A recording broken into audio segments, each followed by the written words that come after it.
Hello guys, today we're over the 2010 Math Prize for Girls Problem 15. So, compute the value of the sum 1 over 1 plus tangent 0 cubed plus 1 over 1 plus tangent 10 cubed plus all the way down, as you see on screen, all the way to 1 over 1 plus tangent 80 squared, or cubed.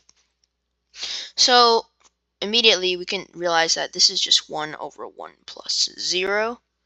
Or 1. So we don't have to worry about that anymore. So now we want to pair these up based on which add to 90.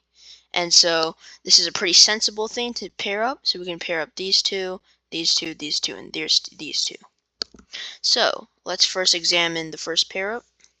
So 1 over 1 plus tangent 3, tangent cubed 10 squared, 10 plus 1 over 1 plus tangent cubed 80.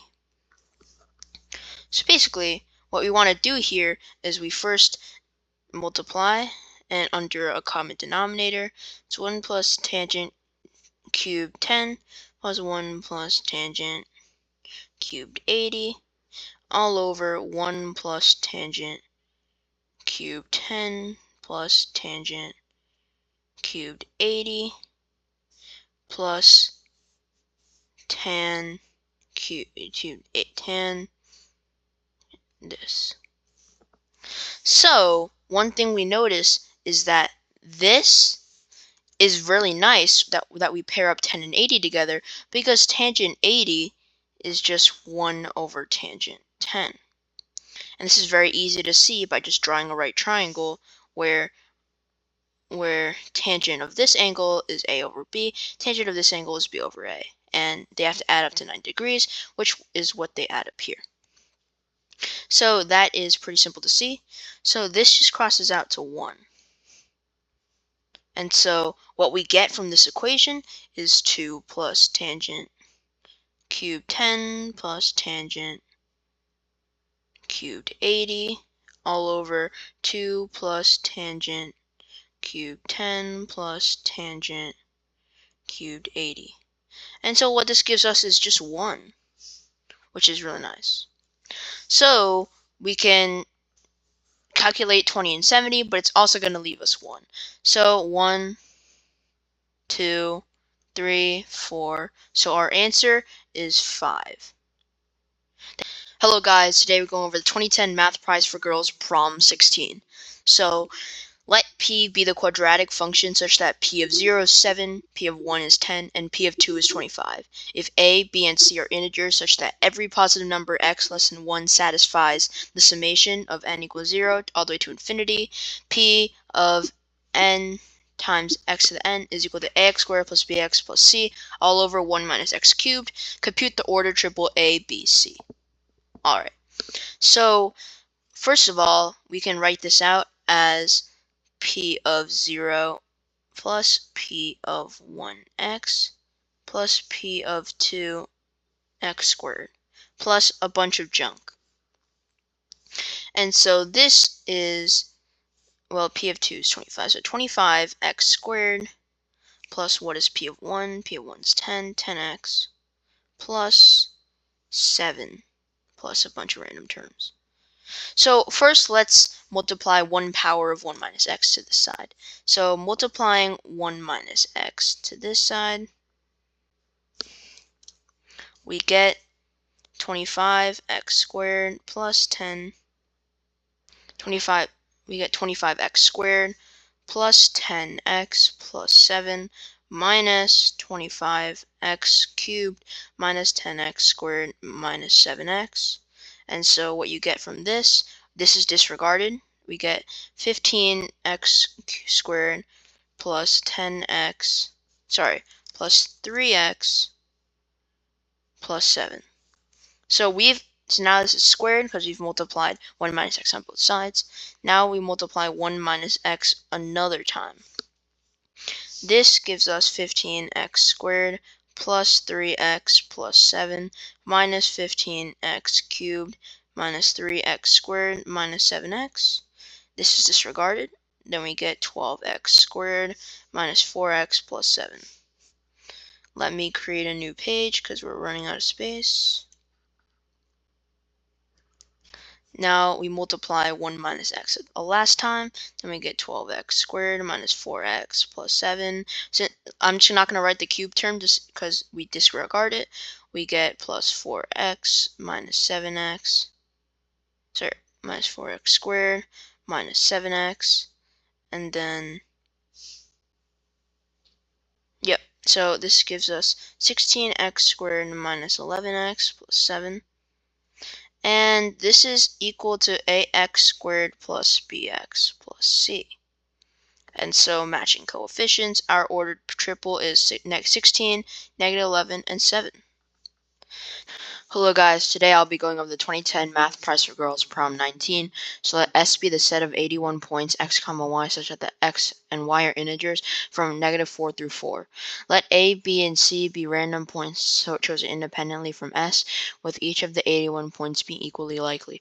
The points A, B, and C do not have to be different. Let K be the area of the possibly degenerate triangle ABC. What is the expected value of K squared? So basically, let's let the 6 coordinates be XA, XB, XC, and YA, YB, YC, because obviously the triangle is defined on 3 points. And so by shoelace theorem, we know that K is equal to 1/2 times, now let's do shoelace theorem. We have XA, YA, XB, YB, XC, YC, and we have to put XA, YA again for shoelace theorem. So this gives us XA, YB plus XB, YC plus XC, YA. Then subtracting XB, YA minus XC, YB minus XA, YC. So this is what we get from shoelace theorem. And now let's square K. So K squared is equal to 1/4 times XA squared YB squared plus all the terms squared, and then we also have plus 1/2 times cross terms like XA, YB, XB, YC, and then some number of these plus XA, YB squared XC, something like this. And so the reason why I have these ... dots is that since XA, XB, XC, and YA, YB, YC are independent, they are symmetric. So we can literally just turn this into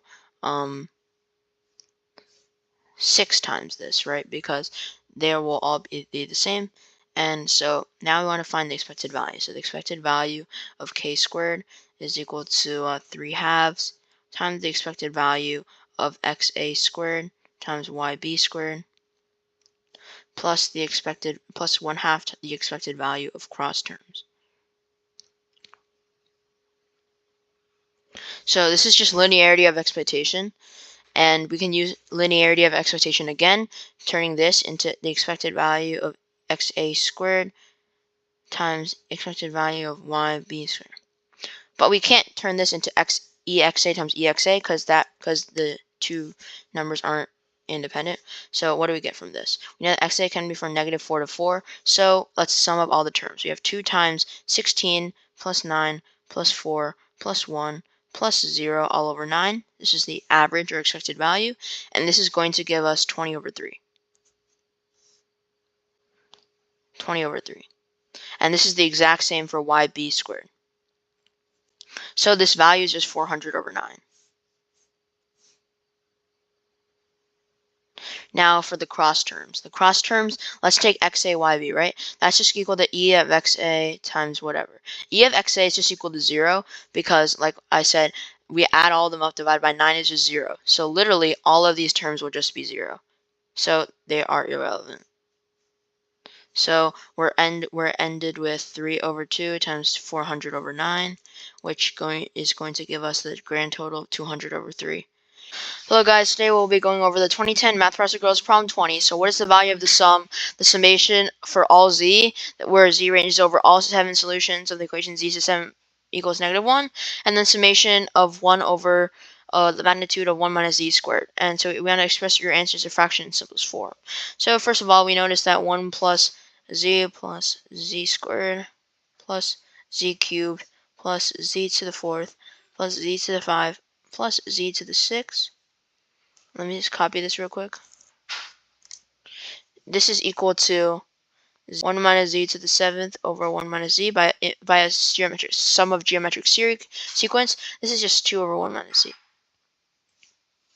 And so basically taking magnitudes and squares on both sides, this is just equal to a summation of 1/4 times the summation of this squared. And so this is, and since we have the property that the square of the magnitude of z is equal to z times the complex conjugate of z, this gives us 1/4 summation this times 1 plus z to the negative 1 plus ... And so we can create some variables called x and y. So 1/4 x, y, then obviously z. And this would be z to the x minus y, where x minus y can range from -6 to 6. And so let's say that x minus y is equal to 0. If x minus y is equal to 0, then this means that these are all changed to 1. And so if x minus y is equal to 0, this is 1/4 times the summation of y is negligible now. And this is just, obviously z to the 0 is 1. And so the summation of z, since there are 7 roots of z, there are 7 values of z that satisfy this. This is just 7. And, well, for values of x, there are also 7 values. So this would be 49 over 4. Now, if x minus y is not equal to z, is not equal to 0, this means that we have 1/4 times x, the summation of y, summation of z, and for example, if x minus y is equal to 1, this is equal to z. And so we know that the sum of all z, is going to equal 0 by Vieta's formulas, because the sum of all roots of this equation is obviously equal to 0. And so that means that for every x minus y is not equal to 0, this sum is going to equal 0. So this means that 49 over 4 is our final answer. Thank you guys for watching.